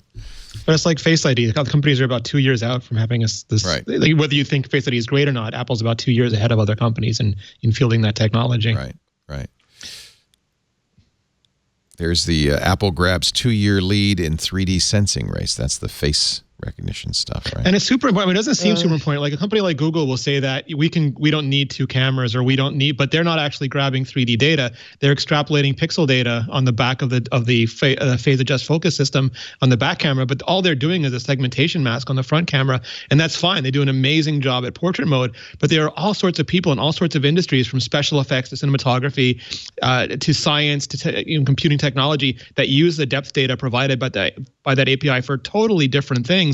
And if you don't have that data, I mean, they're not interested in the least in portrait mode, but they're interested in getting sensing data about the world around them, and that's where that sort of stuff becomes valuable. Well, that's a niche at best. I love in the constant like yin yang between Google and Apple. It's like Apple is often rolling out wonderful hardware that does miraculous things, and the argument is that you really need to do it. You can do it lamely without this great hardware, but not only do you need this great hardware, you need a tight level of integration between the component, the overall device, the operating system, and the software, which only Apple can provide. And the Google side is that's really, really cool. By the way, we just figure out how to do it just with electrons, and so we don't have to release. We just release that feature as a software update. We're not asking $1,000 for this mode. We're asking for maybe 51 megabytes of download time, and so there's always a shifting when it becomes something like portrait mode, which works well on, in my opinion, works very, very well on the iPhone 10, but isn't a game changer. That's something that it doesn't really matter. When it comes to someone figuring out how to use actual 3D 2-camera face scanning to do extremely interesting things that have nothing to do with just making a portrait look better, that's when it gets really, really cool. That's when you have the ability to capture at some useful resolution a static object on a table, when you have the ability to actually take a picture of a room and then do something useful to the parametrics of that room, that's when it gets super interesting. It's when you get that one thing that this phone, when you have a world in which any $850 smartphone is at least 95% the same as any other $850 smartphone, when you get that one thing that elevates it to a level that was never at before, be it a Retina display or whatever, that suddenly translates into a sale for your team and not a sale for the other team. Our show today brought to you by WordPress. If you're a blogger, a business, if you've got an online brand, you know that the website is the most important thing. In fact, one of the reasons I don't mind getting rid of Facebook is I've got leolaporte.com. You ought to have your company.com. And I'll tell you, I've been running a WordPress blog, a WordPress site since the early 2000s. WordPress.com makes it so easy. They maintain the software. They keep it up to date. They add the plugins. They give you the best support 24/7, Monday through Friday, weekends too. They've got all the design tools you need, all the templates, and you don't have to be an expert in web design or HTML or computers or anything. They do all the stuff, all the technical stuff behind the scenes. All you do is create a great-looking website, and your website has the features you need, things like built-in SEO and social sharing, specialized plugins to meet your needs. The social sharing is, I think, really great because you don't have to, you should have, of course, if you have a business, I guess you should have a Facebook page and a Twitter account, but you also need that website that's yours and yours alone. And when you have social sharing on that site, then people can read your stuff and say, this is great, or buy something from you and say, boy, I want this is fabulous. They'll share that on their Facebook page and on their Twitter account, and that really increases your reach. The built-in SEO means that Google can find you. Everybody can find you if Google can find you. No wonder 30% of all the websites in the world, 30% run on WordPress. Shouldn't you be running on WordPress too? They've got great e-commerce. So this is something relatively new, ranging from a simple and effective just buy me button to a complete online store. Really easy to set up and easy to use. Your WordPress site will make you money. And when sites start as little as $4 a month, that's not too difficult. Get started today with 15% off any new plan purchase at wordpress.com/MacBreak. That's wordpress.com/MacBreak. 15% off your new website, wordpress.com/MacBreak. Here's a story I never thought I would see. According to KGI, Ming-Chi Kuo's famous analytics company, Apple laptop sales beat iPhone and iPad in year-over-year growth, or will anyway. He says 15% growth in 2018. Mac laptop unit shipments will rise between 13 to 16% this year. I'm not sure. Obviously, again, we talk about this all the time. This is an analyst who's writing a memo to investors, and that's why he's talking about this year as opposed to last year. But do you think this is credible? Do you think that MacBook sales will go through the roof? Renee? Matters so far as that it... Oh, okay. Go ahead. I said Renee. Oh no, I was going to say that the number for in order for iPhones to go up by 10%, you'd have to sell another 100 that's a million good point. iPhones. That's a very good In order point. for MacBooks to go up by 10%, you'd only have to sell another 500,000. So I mean, they're not insignificant numbers, but the bar. That's why these numbers, this phone grew most of any other phone. Well, that phone was the lowest. It's like why Surface sales always grew faster than MacBooks because almost nobody was buying them. So any small shift was a disproportionately huge amount of acceleration change. And I gather he's basing this on his predictions that there'll be a more affordable MacBook Air, as we talked about. Which would really goose sales. It sure would. 13-inch Retina MacBook. That's 1 inch bigger than the current MacBook. So maybe he's just saying, based on my guesses that they're going to be new laptops, this should really goose laptop sales. Apple's going to open a Shinjuku store in Tokyo, just in time for my visit, April 7th. Is that a big deal? I don't know. You know Japan pretty well, Alex. Do you have to have a store in Shinjuku? Shinjuku is a great place to have a store. I mean, the store, the only Apple store I've been to in Japan is Ginza, which is a really nice, gorgeous. Ginza and Shibuya stores. I haven't been to the Shibuya store, but I've definitely been to the Ginza one. And I mean, Shinjuku it's a massive shopping area. Isn't that where Akihabara is in Shinjuku? I don't think so. I think that is separate. In Chibu, I think, or near it. I'd have to look back on a map. That's the fun electronics district. Yeah. Yeah. It's in the Chiyoda ward. Sorry. Chiyoda. Sorry. Yep. Never mind then. I don't know anything about these names I'm throwing around. Shinjuku, though, is huge. There's incredible high-end. There's a whole lot of high-end shopping. Oh, that's the Rodeo Drive of Tokyo, kind of? I don't know if it's the Rodeo Drive, but it's definitely there's a lot of incredible shops there. So I'm sure that's part of the plan. This story from the Financial Times came out before yesterday's story about the Uber running down and killing a woman in Tempe, Arizona. Apple ramping up self-driving car testing and has more permits in California than Tesla and Uber. If James Corden is driving, is that really self-driving? I hope that's not the self-driving car. Well, he's not paying attention. He's so focused on singing. He may as well be not driving. It looks more like he's saying, Tim, don't sing. Let Pharrell do it. Tim, please, I beg of you.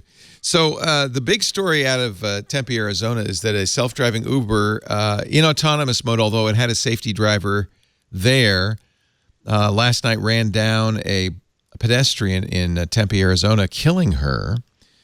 But then now we've started to hear from the Tempe police who say it didn't look like there was anything they could do. They've reviewed video of it. It was 10 o'clock at night.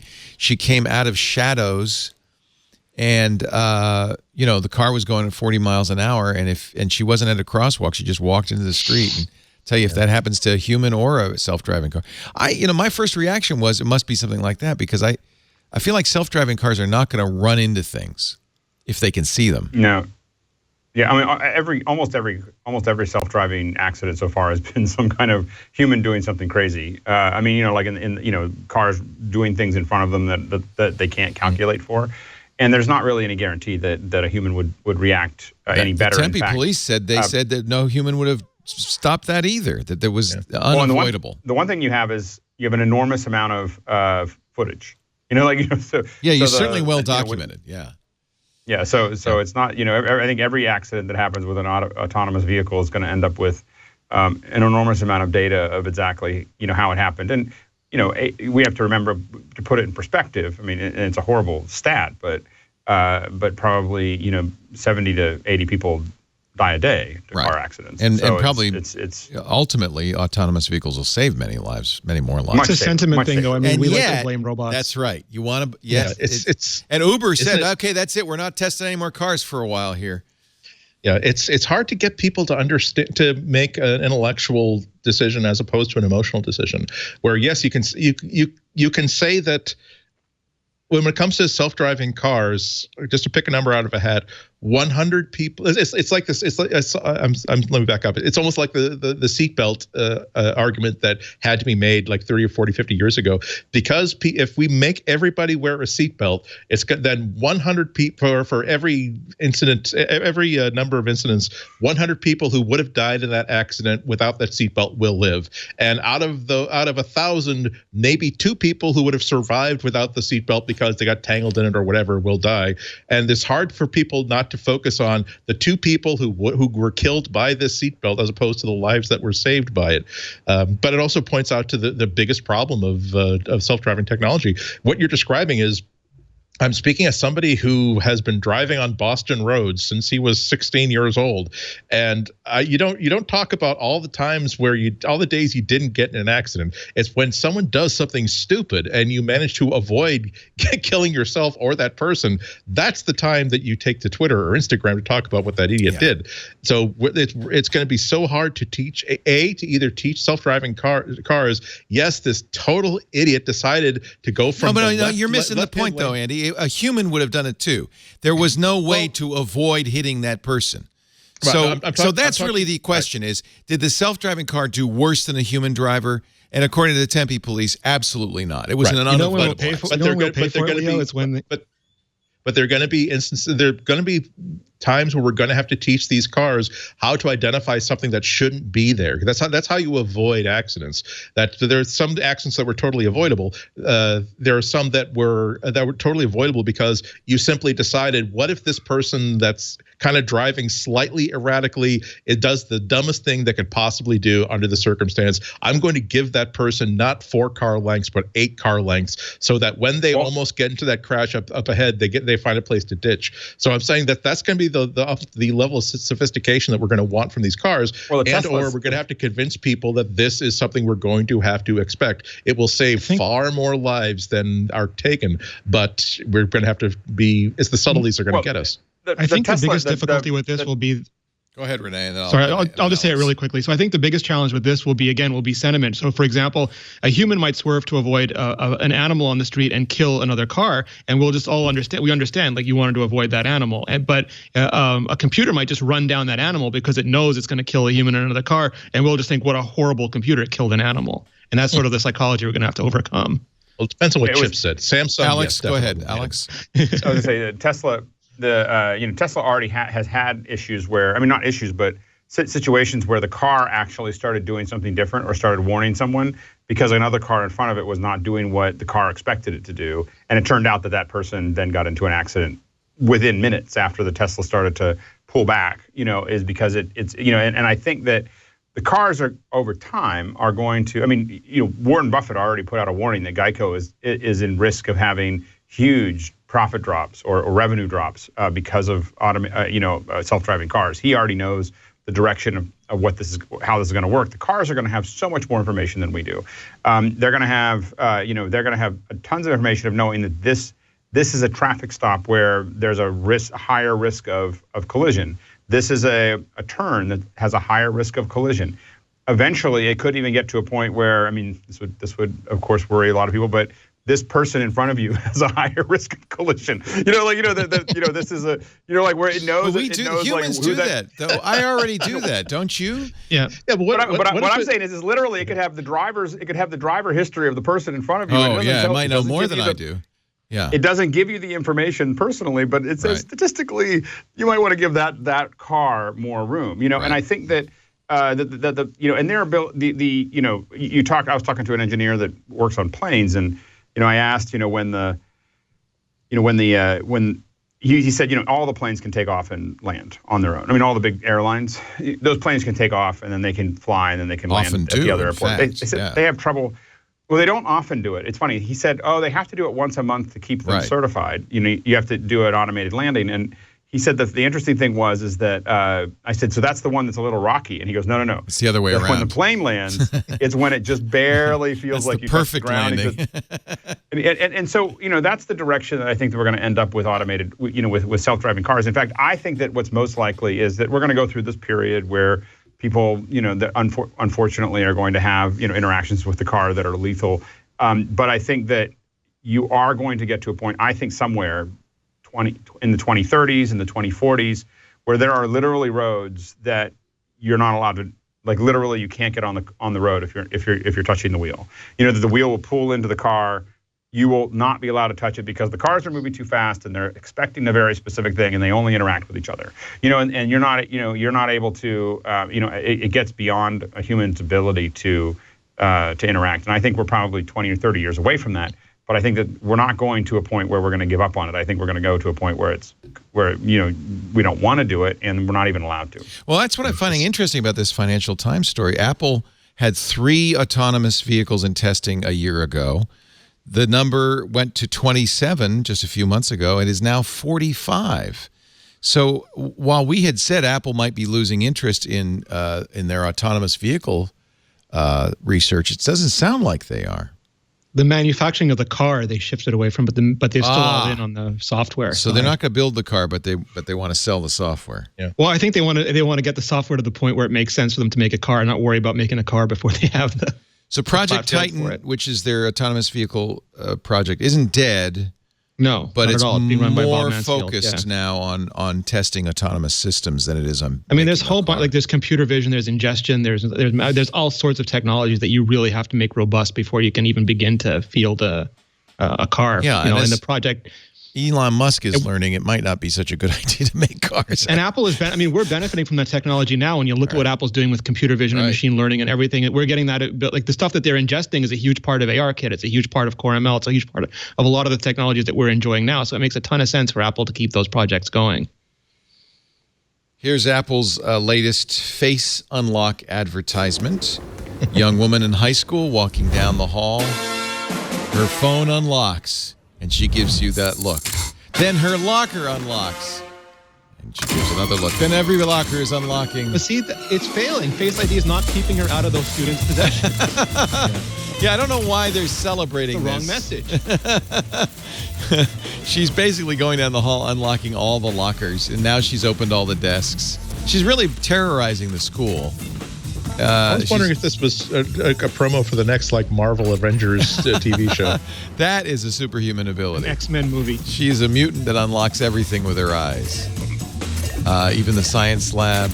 It's actually a great ad. It's a fun ad, but yeah, I'm not sure really it's what you want. So, well, now she's just being a jerk, frankly. I mean, look at the mess that one custodian that they saw is going to have to clean up. Thank you very much, girl. The only question I have, given the timing of this and the timing of the event next week, is whether there's any kind of if there's any kind of connection to Apple increasing security, where or access where where that phone or the Face ID lets you do other things in the. Within maybe you open your locker with your phone.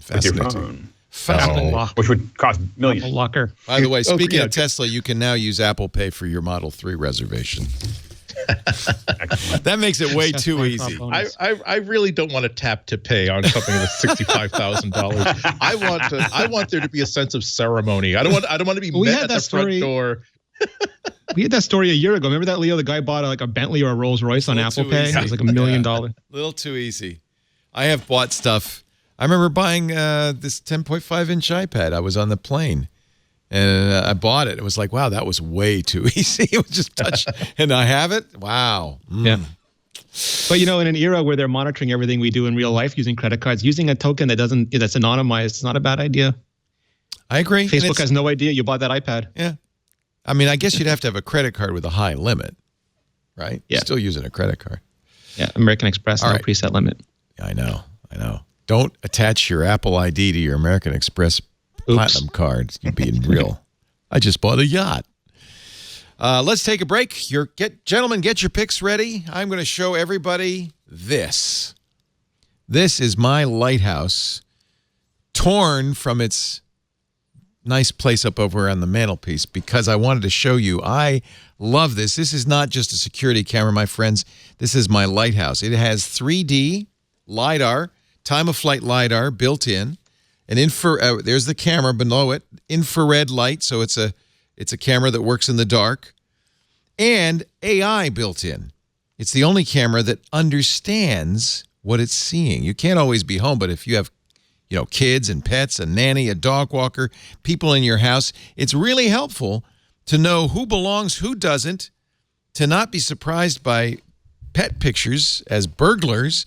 Lighthouse understands that life is more than a bunch of motion alerts. It really isn't anything like the Lighthouse. I love it. You can buy it now. It's finally out. $2.99 for the camera, $10 a month for the AI service. You get 3D sensing, the same stuff in those self-driving cars. It's time-of-flight LiDAR. It knows the difference because of that between people, pets, Mylar balloons, 1080p HD, automatic night vision. Oh, by the way, two-way talk too. So it's got a microphone. It's got a speaker in it. Security siren. Set it up easily via Wi-Fi. One thing that's really important to us for privacy, Lisa said, we're not putting a camera in the house unless it turns off when I'm home. It turns off when we're home. Easily. It sees when I walk in the door, and it says, okay, camera off. And you also could turn it off or on via the app. I have the app on my iPhone right now, and you can see my camera is off. It's in privacy mode, probably because somebody's home. But I love this part. So here's the siren. I won't do that now because somebody's home and scare the hell out of them. Two-way talk. But I love this. You can see who. So you see Lisa and I are owners. Oh, Lisa's home. So that's how we know. Lisa and I are owners. But you can see if other people, it sees when I've left, when I've arrived, when Lisa's arrived, when Lisa's left. And look at this. This is so cool. I've got 30 days of video, and I can search it with natural language questions. It even knows who people are. So I can say, ping me when Lisa comes or goes. Show me a time lapse from yesterday. Let me know if Lisa leaves after 9 a.m. Monday. Let me know if the cats go in my office. What did the kids do while I was out? Show me a summary of Friday.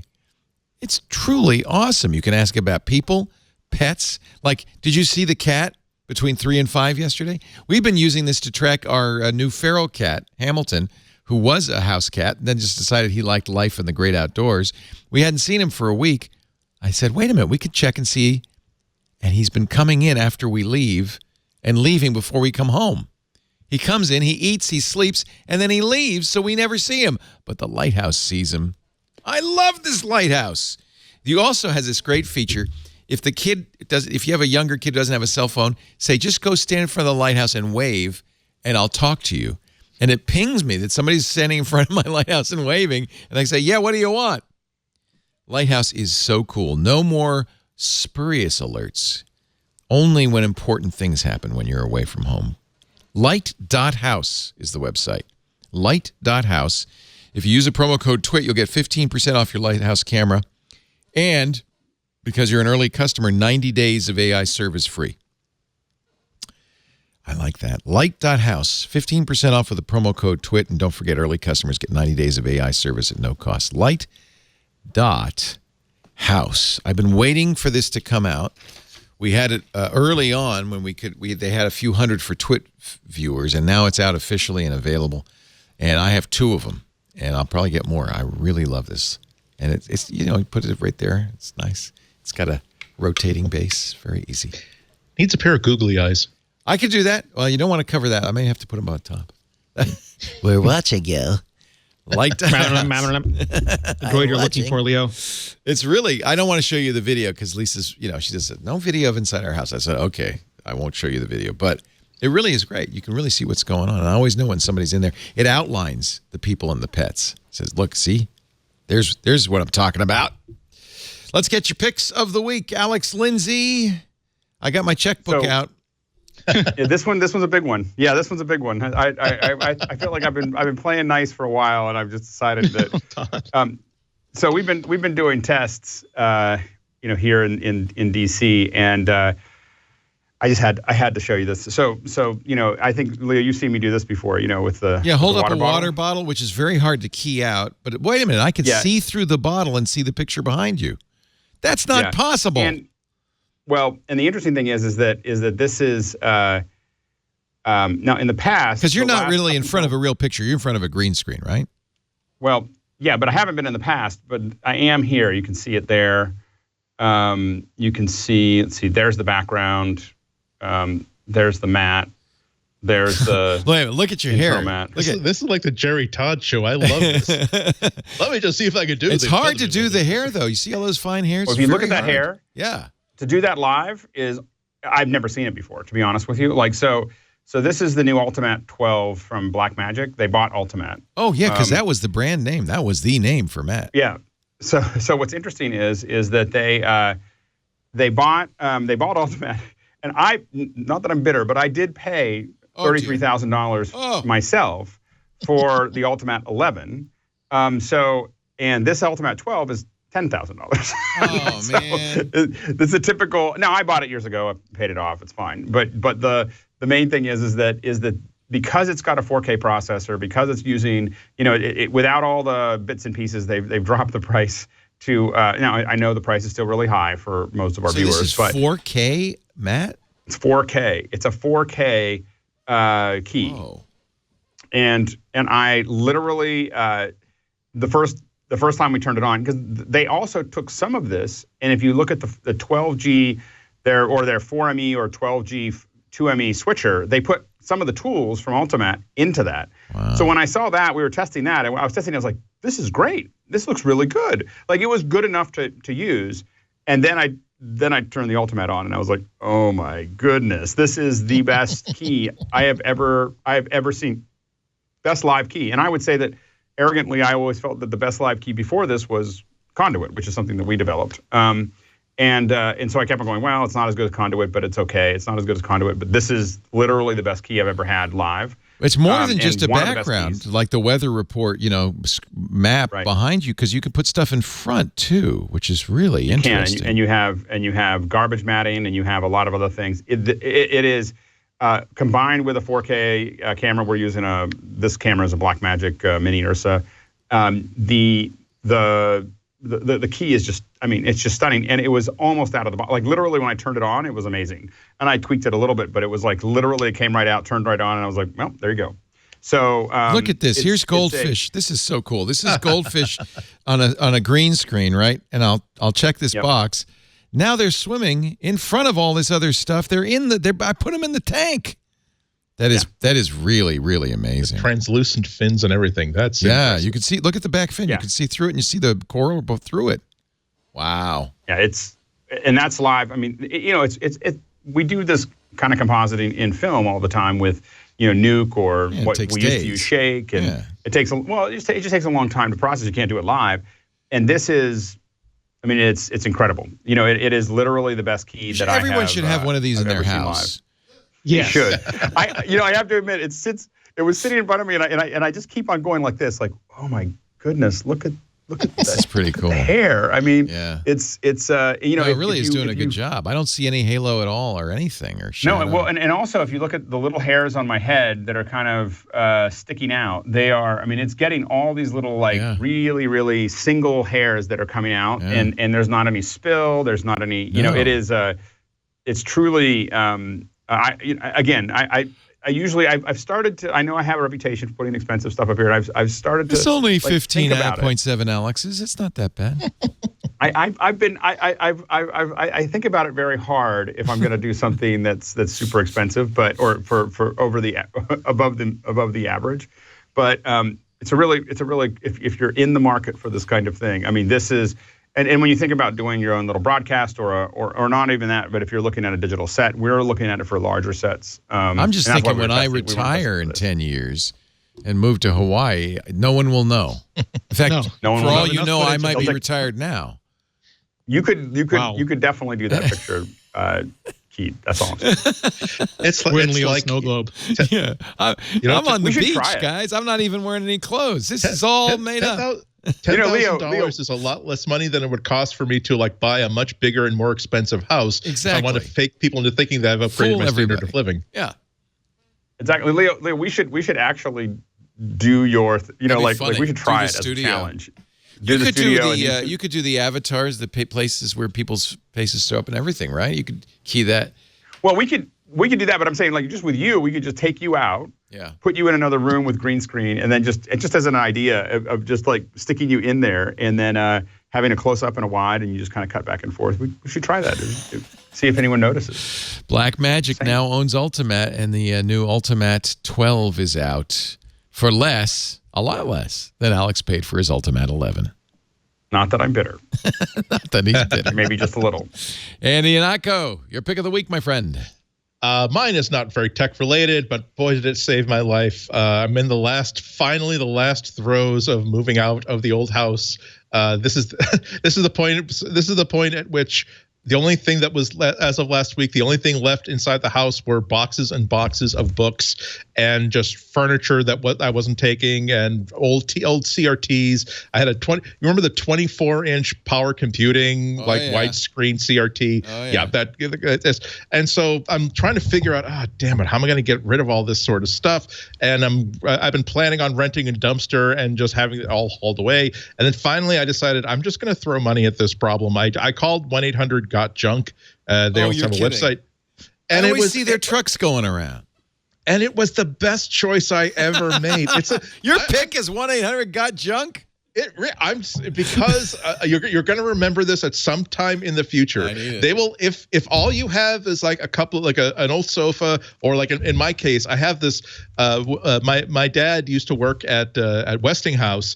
And at some point, they upgraded like all of their office furniture from this like 1950s, 1960s huge steel drafting desk to something more modern. And it was just, I remember going with him to like a warehouse at Westinghouse and picking up a couple of these big desks. They're beautifully huge desks. But the thing is, they were going to be impossible for me I didn't need it anymore. I couldn't have a use for it. I needed to get rid of it. So anything from just like that one huge desk that you have in the basement because you don't have a car big enough to take it to the trash or whatever, all the way to the entire house that now is just filled with trash, junk, old furniture, paint cans, stuff that would normally be like hazardous material pickup recycling. They will come with trucks. It costs you nothing to make an appointment. They will show up. You show them what you want them to do. They will give you an estimate. If you say no, that's too much for me to do, they will say goodbye. Thank you for calling us anyway, and it costs you nothing. Or they will just simply solve the problem for you. It's like being in the mob and calling and say, yeah, I got a problem I need taken care of. They will simply take care of the problem. And they were really great. They were Mr. really X is here. Yeah. They were super, super fast.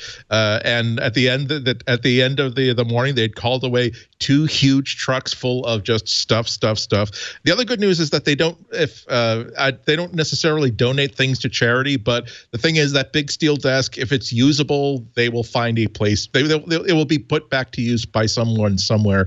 They will even, if you get rid of a mattress that is still in good shape, it can be recovered. They will recover the mattress and sell it or put it to use somewhere. So it's not as though you feel whereas most of the stuff would have gone to a landfill. I mean, a lot of the stuff that I'm getting rid of has gone to charity, but again, I don't have the ability to transport like a 20-year-old sofa that's already kind of beaten up someplace. So it was certainly not as cheap as simply renting a dumpster and hauling everything over there, but it was, you make a phone call. I had a problem at 9 a.m. By 11:30 a.m. that same day, all of that problem was someone else's problem.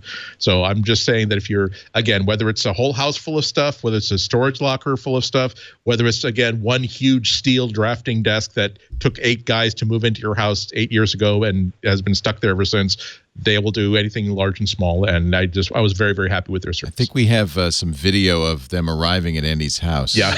Yep, exactly that. Problems. Yeah. You called the wolf? Yeah, I That's called all the you had wolf. to say. You called the wolf. I heard. May I come in? Yeah, please do. I called the wolf. It was very much like that. They showed up with a clipboard. Say, okay, what can we help you with today? The problem is over there in the living room. Mr. Renee Richey, your pick of the week. Well, first, I will second Andy's pick. I used them. I must have used them 2 or 3 times when I moved, and I always found stuff that I didn't want to deal with, and they happily, I think in Canada at least, they do donate. So it was just, I didn't feel bad about doing it, and it got rid of all of my problems, and I was so happy with it. So highly recommended. My pick of the week is an app that Jason Snell, I'm sure, has picked previously, and it's called Ferrite. It's a podcasting editing app for the iPad. I use it on the iPad Pro, and I still do a lot of editing in Logic, but it has this one feature that, of course, I heard about on Twitter when I was discussing an old program called the Levelator with Jason Snell, and we were lamenting the fact that it wasn't continued anymore and nobody had really made a replacement.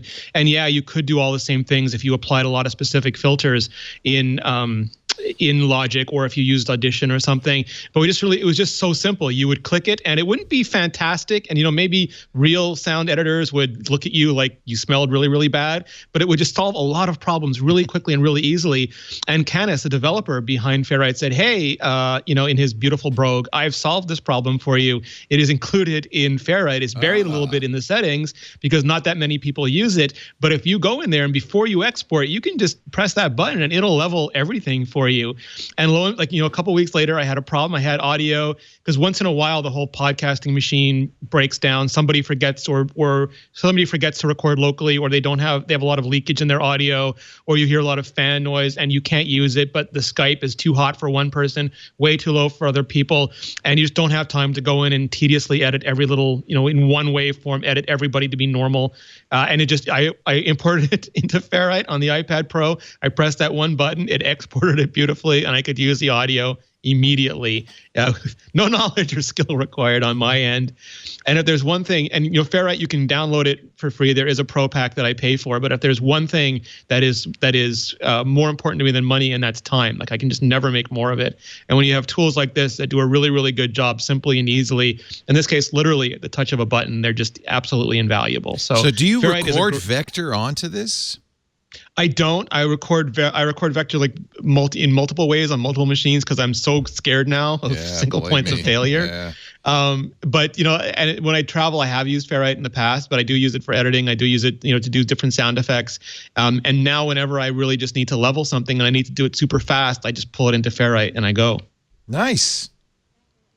Ferrite. It's $20 if you want to get the whole thing, but free to try. Yeah, and Jason has a bunch of really great resources on 6 Colors about how he edits with it because he does do a lot of the editing in it. Nice. Oh, he does a lot. By of the way, editing too. Leo, a follow up on our recommendation from last week. Evidently, the popping sold out. Sold out. You should never have recommended those. There won't be any more until corn season. I didn't know what I was doing. I needed to pre-order before I ordered it. Now I'm just glad Lisa ordered 100 of them. Okay, I'm going to talk to Lisa. I'm going to see if Lisa's got. Oh no, we're hoarding our popping cobs. So secondary market going. They say, I love this. It says, please check back in September. After the harvest, we should have more corn cobs. Thank you very much, Alex. That family was going to go on vacation to Disney World for Easter. Now they're filling orders because of you. You have to wonder when these things happen, and they happen all the time, what these companies think. Like, good Lord, why did our sales triple last week? I mean, what happened? Lindsay happened. Lindsay, Josh, Adam at Poppin' Cobs. We're sorry. We're sorry to have done that. You just got Alexed. You got Alexed. I know, it's so funny. And I'm just glad we got ours before you picked those. Dag nabbit. Ladies and gentlemen, thank you. I'd only gotten like 4. Join the mailing list. You can get in early and wipe them out before we get there. Lisa bought 100 of them. Dang it. Secondary market, Leo. Reselling. Steep markups. We've cornered the market on cobs. You can get your house in Hawaii just using those cobs. You become a cob baron. They're so good. And, I would do that, but I don't want to. I love them. They're so good. All right. We are out of time. Thank you so much, Renee Richey. Follow the Vector podcast and everything Renee does at imore.com. Great podcasts every day now with Vector. Every day. Thank you, Renee. I'm doing 3 audio and 2 or 3 video a week, so I'm trying to mix it up a little bit. Crazy, man.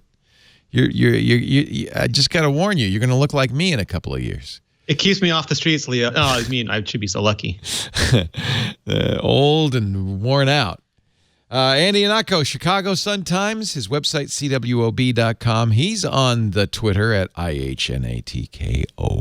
Thank you, Andrew. Very good. Thank you. Mr. Alex Lindsay, he's at the Pixel Corps. You can now become a Pixel Corps member through their Patreon page, patreon.com/Pixel Corps. We had a great session with Fred. We had kind of a 1-hour version of what we did on the screensavers with Q&A and kind of really digging the into LiDAR guy. Boy, this guy was a former surveyor who's now become the LiDAR still king. a surveyor. Yeah, but he does it in 3D now. Awesome. Yeah, and we're going to do a Q&A this Friday, so that's going well. The sale has turned into a bit of a trickle because it takes us a while. So if you've signed up, we are sending out updates. You can go to pixelcore.com/sale and sign up, even though it says old dates. I'll fix that. But we're selling more gear. So we're going to keep on putting that stuff up ongoingly. And the check is in the mail through the warehouse. For that camera. I'm sorry. I thought they had paid you. No, it's all good. I took the camera, forgot to give him any money. No, it's fine.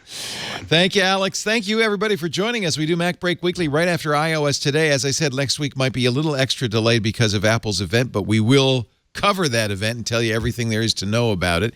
Usually around 11 a.m. Pacific. That's 2 p.m. Eastern Time, 1800 UTC. You can watch at twit.tv/live. If you do that, please go into the chat room and be part of the crowd in the back of the bus there at irc.twit.tv. You can also listen on demand. We have on-demand video and audio for all our shows at our website. In this case, twit.tv/mbw, twit.tv/mbw, or subscribe in your favorite podcatcher. That way you won't miss an episode. If you'd like to be in studio, I don't know why. We have a massive studio audience today. Some of them are probably here for Security Now, which is coming up in just a moment. Email tickets@twit.tv. We'll make sure there's a chair awaiting for you. Thanks for being here. I have some bad news, though. It's time to get back to work because break time is over. Bye-bye, everybody.